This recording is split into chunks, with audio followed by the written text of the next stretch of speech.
সোমবার রাতে উত্তর কলকাতার বিজেপির পক্ষ থেকে রাজ্য নির্বাচন কমিশনের দফতরের সামনে এসআইআর এর পক্ষে অবস্থান বিক্ষোভ। তাদের দাবি এসআইআর খুবই জরুরি, রাজ্যের ক্ষেত্রে এটাকে কোনো রকম ভাবে বন্ধ করা যাবে না। যেসব বিএলও অবস্থান বিক্ষোভ করেছে তারা চায় না এই রাজ্যে এসআইআর প্রক্রিয়া চলুক এবং তারা রাজ্য নির্বাচন দফতরের সামনে এখনো অবস্থানে বসে আছে।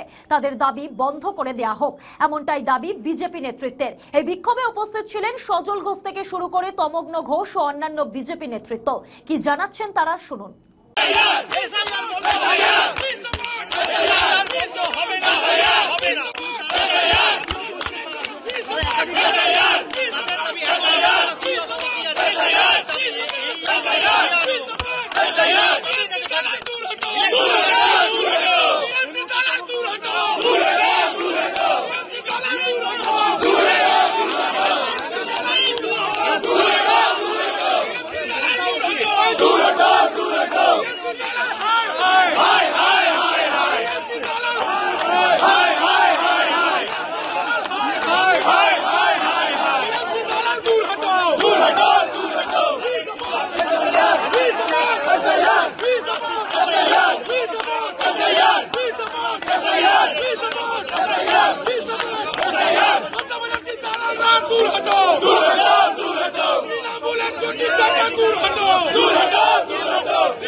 बांग्ला मांगे, बांग्ला मांगे, we want,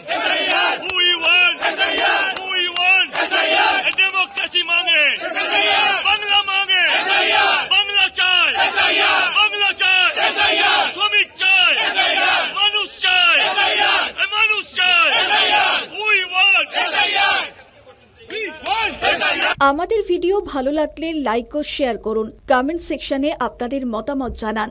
আরও ভিডিও পেতে আমাদের চ্যানেলটিকে সাবস্ক্রাইব করুন এবং প্রতি মুহূর্তে খবরের আপডেট পেতে প্রেস করুন বেল আইকন।